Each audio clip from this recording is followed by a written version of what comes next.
הלכות שבת, פרק י"ג, הלכה י"ד.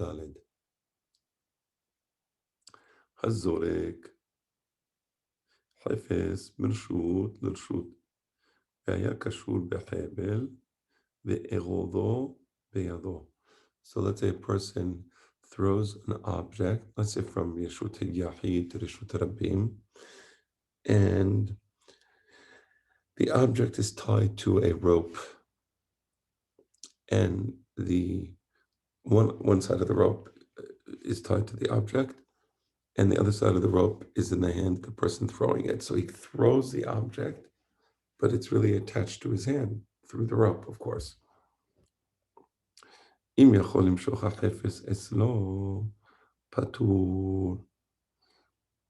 the person can now pull back the object with the rope that he's holding in his hand, then it's patur aval asur. שהרי אין כאן הנחה גמורה. אין כאן הנחה גמורה. The hanacha didn't take place here, because hanacha means it comes to a resting state.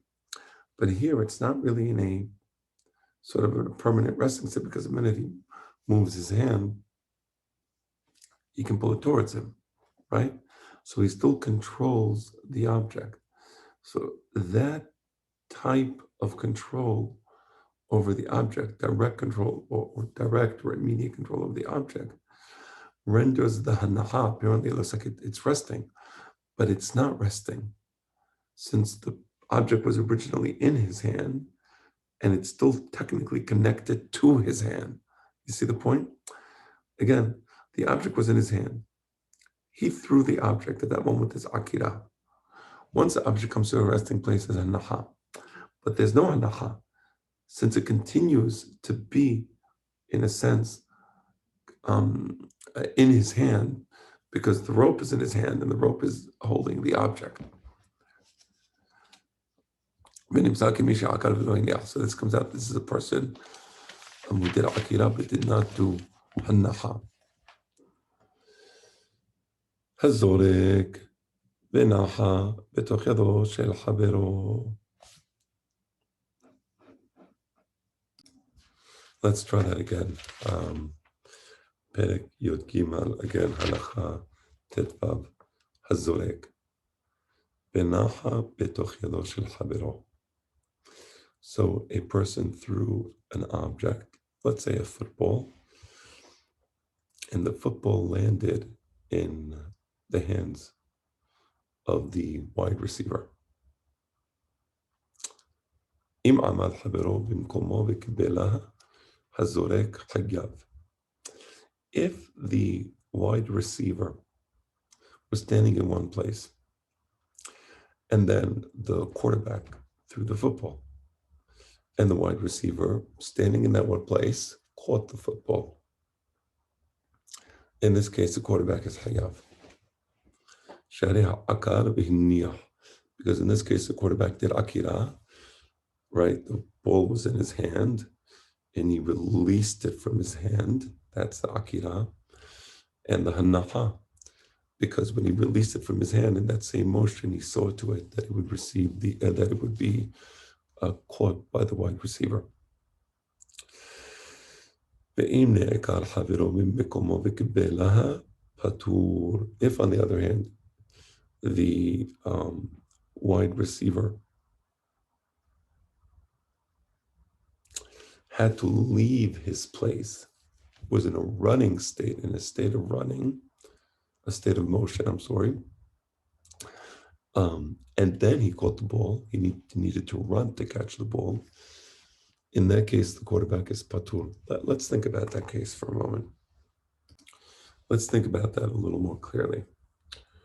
So, the quarterback threw the ball.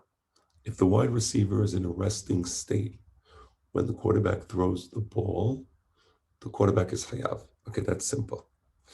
If the case we studied yesterday, previous class, if comes somebody from the other team and intercepts the ball, the quarterback is patur, because he never intended for the ball to reach that other person. he intended the ball to reach the wide receiver. Okay, so those two cases are simple. What if the quarterback threw the ball to the wide receiver, knowing that the wide receiver would run, as always it happens in any game, the wide receiver is in a state of motion, and now as he's running, he runs to catch the ball. Now, when the quarterback threw the ball, he threw it past where the wide receiver was standing, knowing that the wide receiver is running. In that case, is he hayab? Apparently, he's patur because the halacha says, if the wide receiver had to leave the place where he was standing as the ball was thrown in order to catch the ball, the kibela patur, right? That seems to be the case. Why would that be? When the quarterback threw the ball, he wanted the wide receiver to catch it. That's true. But what determines whether there's hanacha or not is we freeze the point in time where the action of the hanacha is done. Since at the point in time that the quarterback released the ball,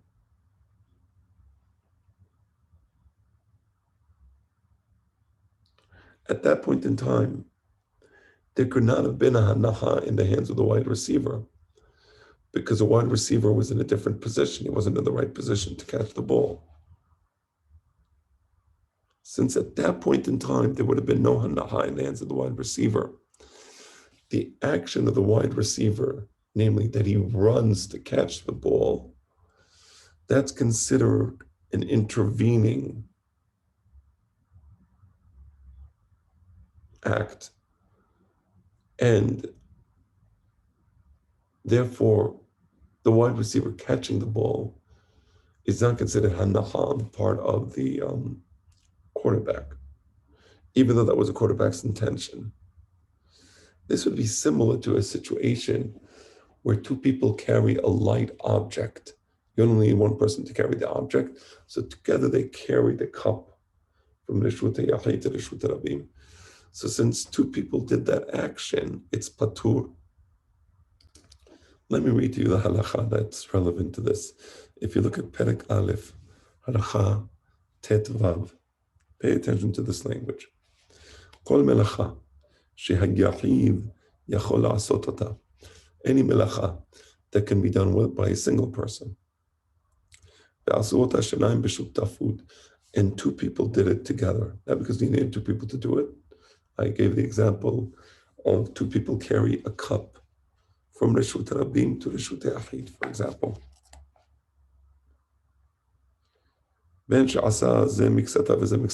Or the melacha is split into two parts. One person does part of the melacha, and the other person does the other part of the melacha. Each one did an incomplete melacha. And look at the example he brings. For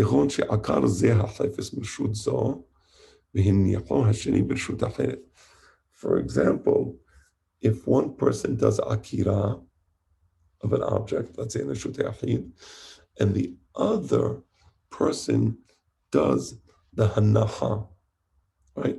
So the classic example would be the ani is standing outside. He sticks his hand through the window inside. The Baal Habayit does akira in the Reshut Yachid of a loaf of bread, and he places it in the hand of the ani. But the ani's hand is in Reshut Yachid, so that's not hanacha. And then the ani withdraws his hand, and he does hanacha in Reshut Rabim. So you split the melacha into two, so it's patur. Both people are patur. Right? So here I would say it's a similar situation. Since in order for the hanacha to be done, the wide receiver had to actively run to cause the hanacha to be done in the wide receiver's hand. And if the wide receiver didn't do that part that he needed to do, there would have been no hanacha in his hand. There would have been hanacha somewhere else, but not in his hand. That's why shenehem peturim. So I could be throwing a football on Shabbat, or somebody could be throwing a football. I don't want to make it suda rabbanan, that's shalom. But a person could be throwing a football, a quarterback, as long as a wide receiver is in a state of motion and needs to run to catch the ball, and he catches the ball, then the quarterback would be patur for throwing the ball. Similarly, let's say I wanted to throw it, like the quarterback wanted to throw the ball to the wide receiver. And again, the wide receiver is running to catch the ball. Had he caught the ball, the quarterback would be patur. What if he doesn't catch the ball? The quarterback would still be patur because his intention was that the ball reached the hands of the wide receiver. And lo ne'eset machashabto, his intention wasn't done. Right? So let's call this hilchot football.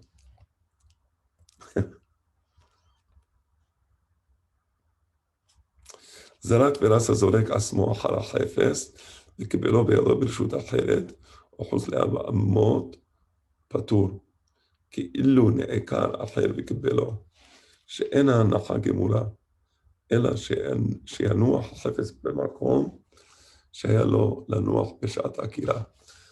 The principle is, you always look at the moment of the akira. If at that moment there was a possibility of hanacha in the hand of the wide receiver, as the wide receiver is standing in one place, he doesn't need to move. That's hayab. But since at the moment of throwing the ball, the wide receiver was in point A, he only catches the ball in point B, we said the quarterback is patur. Let's say self-pass. The quarterback throws the ball really high and then runs and catches the ball. That's also patur, because at the moment that he threw the ball, he was in point A. Had he not run to catch the ball in point B, then there would be no hanacha. So it's really interesting how hanacha, what hanacha is. Hanacha, it almost requires a freeze photo of the moment of the akira. Anything that intervenes after that freeze photo and that intervening action allows for hanacha to ultimately take place, that's not hanacha shechayav aleh. So in a self-pass, when I threw the ball, I was standing here. It's true that later on I caught the ball, but in order to catch the ball, I needed to run. So the hanacha is not hanacha because at the moment that I threw the ball, it would have landed in the field or on the ground. It only landed in my hand because I had to run. So also a self-pass is patur.